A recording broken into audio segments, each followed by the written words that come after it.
पहिली गोष्ट अशी आहे की आपण म्हणतो की जिजाऊ साहेबांनी शिवाजी महाराजांवर संस्कार केले, अमुक तमुक, रामायण महाभारताचे संस्कार केले. त्याचा पुरावा आपल्याला कसा मिळतो, त्यांच्या वागण्यातून कसा मिळतो की महाभारताच्या शांती पर्वामध्ये अर्थ मूलोही धर्म हा असं म्हणलेलं आहे. म्हणजे आजच्या भाषेत जर सांगायचं झालं की ज्याचा अर्थ बळकट आहे त्याचं सर्व बळकट आहे, आणि ज्याचा अर्थ बळकट नाही त्याचं सर्व व्यर्थ आहे. आणि हाच धडा घेऊन शिवाजी महाराज कायम काम करताना दिसतात. आणि एखाद्या अस्सल किंवा अट्टल फायनान्स मॅनेजमेंटपेक्षा किंवा मॅनेजरपेक्षा त्यांनी अनेक पॉलिसीज आणि अनेक कामं केली हे तुम्हाला दिसतं. म्हणजे आजही आपल्याकडे सगळ्या लोकांना कल्पना असते की Shivaji is the father of Indian navy, असं आजचं सुद्धा आपलं नौदल म्हणतं, अधिकृतपणे म्हणतं. परंतु he was also the father of Indian merchant navy. म्हणजे लढाऊ नौदल आणि व्यापारी नौदल हे दोन्हीची निर्मिती शिवाजी महाराजांनी केली.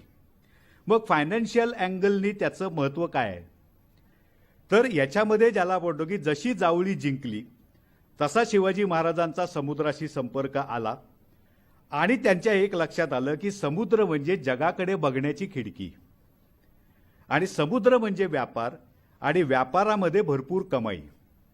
कारण सर्व राज्यकर्त्यांना त्यांच्याबरोबरच्या त्या काळामधल्या एकच गोष्ट होती की शेतीवरती जेवढं तुम्ही कर लावाल तेवढाच त्यांचा उत्पन्नाचा सगळ्यात मोठा स्रोत होता, कारण शेती हाच एक मोठा उद्योग होता.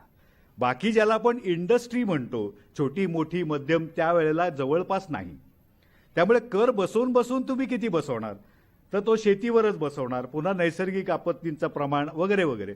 त्यामुळे शेतीवर आपण एका मर्यादेपलीकडे टॅक्सेशन करू शकत नाही हे त्यांच्या लक्षात आल्यामुळे त्यांनी या व्यापारी मार्गाचा अवलंब केल्याचं तुम्हाला दिसतं. आणि मग ज्याला आपण म्हणतो की हर चीज को वो एक अंजाम देते हैं, म्हणजे हा व्यापार करण्यासाठी त्या माणसाने काय काय केलं की हा व्यापार त्यांना बाकीचे जे व्यापार करून गब्बर झालेले लोक होते, इंग्लिश होते, फ्रेंच होते, पोर्तुगीज होते, सिद्धी होता, डच होते, हे कोणीच त्यांना सुखाने व्यापार करू देणार नव्हते, सुखाने त्यांना जहाजही बांधून देणार नव्हते. पण त्यासाठी त्यांनी पहिल्यांदा इंग्रजांकडे भाड्यानी जहाजं मिळतात का असा प्रयत्न केला. इंग्रजांनी बिलकुल दिली नाही, काही ना काही तरी थापा मारल्याने दिली नाहीत. त्यांनी स्वतः जहाजं निर्माण केली. आणि हे कोणाकडनं कळतं आपल्याला, तर इंग्लिश फॅक्टरी रेकॉर्ड्सवर नाही आपल्याला कळतं की या माणसांनी 3 डोलकाठ्यांची स्वतंत्र जहाजं बांधली असून कोकणातल्या त्याच्या ताब्यात असलेल्या 8 ते 9 बंदरातून दरवर्षी किमान 2 जहाजं याची अरबस्तानकडे रवाना होतात, असं इंग्लिश फॅक्टरी रेकॉर्ड्स आपल्याला सांगतं. हा कुठल्या अजितापटेचा कल्पनाविलास नाही. आणि त्याच्यात पुढची नोंद आहे ब्रिटिशांनी केलेली की या सगळ्या उद्योगामध्ये या राजाला चांगला नफा होत असला पाहिजे असं लिहिलं. बरं, त्याच्यासाठी काय केले, ज्याला आपण म्हणतो की एक उद्योगांची साखळी हा माणूस कशी निर्माण करतो, तर या सगळ्या व्यापाराशी संबंधित काय काय गोष्टी आहेत. तर आज आपल्याला शिवाजी महाराज म्हटलं की घोडा, शिवाजी महाराज म्हटलं की किल्ले, हे अगदी आपल्या डोक्यात फिट समीकरण आहे. शिवाजी महाराजांच्या किल्ल्यावर जाणारी कितीतरी मंडळी आहेत आणि कितीतरी किल्ले ते आजपर्यंत जाऊन आले असतील. पण एक मख्खी मी तुम्हाला सांगतो, हे सगळे किल्ले हे व्यापारी मार्गांच्या आसपासच आहेत. कारण व्यापारावरती जे काय टॅरिफ म्हणजे जकात गोळा करायची असते, हा आर्थिक संदर्भ त्याला आहे. फार्म हाऊस बांधावं तसा एकही किल्ला शिवाजी महाराजांनी बांधला नाही. Everything is focused and result oriented. की आपल्या मुलखामध्ये बरं किल्ल्यांवरतीच एवढा फोकस का, तर व्यापारातनं जकात मिळतं हे काय त्यांच्याच प्रतिस्पर्ध्यांना माहीत नव्हतं का, त्या सगळ्यांनाच माहिती होतं. त्यांच्या सगळ्यांची ठाणी म्हणजे आपल्या मुलखाचा विचार केला तर आदिलशाही, मोगल, निजामशाही सगळ्यांची जी ठाणी होती ती या व्यापारी मार्गांच्या आसपास जमिनीवर होती. आणि ते सगळे शत्रू ताकदीत यांच्यापेक्षा वरचढ असल्यामुळे त्यांना माहिती होतं की तरीही आपल्याला जर जकात गोळा करायची असेल तर आपल्याला वेगळा मार्ग पत्करला पाहिजे. म्हणून ते व्यापारी हे बाकीचे शत्रू यांच्या डोक्यावर जाऊन बसले. म्हणजे या शत्रूंपासून संरक्षण आणि व्यापारी मार्गांचं पूर्ण देखरेख आणि नियंत्रण हे आपल्याला ठेवता येतं. म्हणजे माणसं कमी आहेत, पैसे कमी आहेत, बाकी रिसोर्सेस कमी आहेत, तरीही आपल्याला रिझल्ट कसा मिळवायचा आहे तर तो त्यांनी या पद्धतीने मिळवलेला आहे. आजही शिवखेडा काय सांगतो तुम्ही बघा ना, की great managers do not do different things, they do the things differently. याच्यात त्यांचा फंडा काहीच वेगळा नाहीये, पण तो अंमलात आणताना त्यांनी जे डोकं वापरलेलं आहे तिथे त्यांची राज्यकर्ता म्हणून प्रतिभा दिसते. आणि हे सगळं किल्ल्यांवर गेलं की सगळं कमी खर्चात होतं, हा इकॉनॉमीचा फॅक्टर पण त्याच्यामध्ये दिसतो. म्हणजे जसं गनिमी कावा हे आपल्याला माहिती असलेली गोष्ट आहे. गनिमी कावा का केला तर त्याला इकॉनॉमी ऑफ स्केल हे सगळ्यात महत्त्वाचं कारण आहे. आपल्याकडे माणसं कमी आहेत, आपल्याकडे बाकी गोष्टी कमी आहेत, तर मग तरीसुद्धा शत्रूंवर विजय कसा मिळवायचा, तर वेगळ्या पद्धतीने विचार केला, वेगळ्या पद्धतीने काम केलं तरच आपल्याला याच्यामध्ये यश मिळू शकेल. आणि याच्यामधलं त्यांचं thinking differently that is something phenomenal. म्हणजे त्यांच्यापूर्वी आपल्या देशावरती परक्या लोकांनी आक्रमण केलं, याला सुमारे 700 वर्षांचा इतिहास आहे. आणि या 700 वर्षांच्या इतिहासामध्ये सर्व एतद्देशीय राजांनी एकच धोरण ठेवलं होतं मिलिटरी सिस्टीममधलं, की defence is the best attack. आणि शिवाजी महाराजांनी आयुष्यभर काय केलं, दुसरं प्रिन्सिपल वापरलं, attack is the best defence. याचं रिलेव्हन्स काय आहे हे मी तुम्हाला सांगतो, की अटॅक करणाऱ्या माणसाला सगळ्या बाबतीमध्ये डिसिजन फ्रीडम असतं, की केव्हा हल्ला करायचा, कोणावर हल्ला करायचा, कशासाठी हल्ला करायचा, टायमिंग काय, या सगळ्या बाबतीमध्ये अटॅकरला स्वातंत्र्य असतं. त्यामुळे तो आपल्याला जास्तीत जास्त फायद्याची वेळ आणि संधी निवडू शकतो. पण तसं डिफेन्स करणाऱ्याला तो चॉईस नसतो. त्याला अंगावर आला म्हणून डिफेन्स करावा लागतो. तो अटॅक जर केला नाही तर अटॅक करणाऱ्याचे जे फायदे असतात, स्ट्रॅटेजिक बेनिफिट्स असतात, ते मिळत नाहीत. म्हणजे आपल्याकडचे राजपूत हे शौर्यामध्ये कदाचित शिवाजी महाराजांपेक्षा काकणभर सरस असतीलही, पण त्यांनी नवीन टेक्निकची जोड आपल्या युद्धतंत्राला कधीही दिली नाही. त्यांनी हत्तीदल आपल्या सैन्यातनं बाहेर काढलं नाही. त्यांनी तोफखाना तर त्यांच्याकडेही फार नव्हता.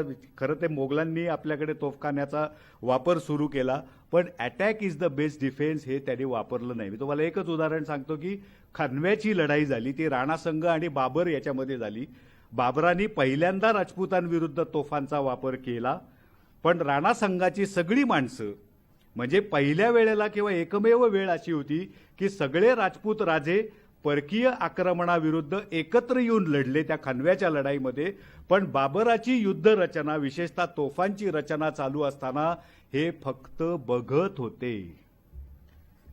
त्यांनी आक्रमण सुरू करेपर्यंत, म्हणजे defence is the best attack यांनी वागल्यानंतर काय होतं, तर या तोफांमुळे त्यांची दाणादाण उडाली. त्या तोफांची रचना करण्याआधीच त्यांनी अटॅक केला असता तर उलटं चित्र दिसलं असतं, बाबराची दाणादाण उडाली असती. पण हे शिवाजी महाराजांनी टाळलं आणि स्वतः वेगळं धोरण ठेवलं. म्हणजे त्याला म्हणतो की थिंकिंग ॲक्टिंग डिफरंटली, हे ज्याला आपण म्हणतो की स्वतःची स्वतंत्र प्रतिभा असल्याशिवाय हे घडणं शक्य नाही. आणि हे वारंवार या बाबतीमध्ये करताना माणूस दिसतात. हे आपल्याकडे येणाऱ्या आक्रमकांनी काय नवीन स्टाईल डेव्हलप केली, तेही शिवाजी महाराजांसारखेच प्रतिकूल परिस्थितीमध्ये आक्रमण करून येत होते. आक्रमकांची संख्या नेहमीच कमी होती, आपल्या राजांची संख्या नेहमीच जास्त होती, पण कायम आक्रमक का विजयी झाले, तर त्यांनी वेगळं टेक्निक वापरलं.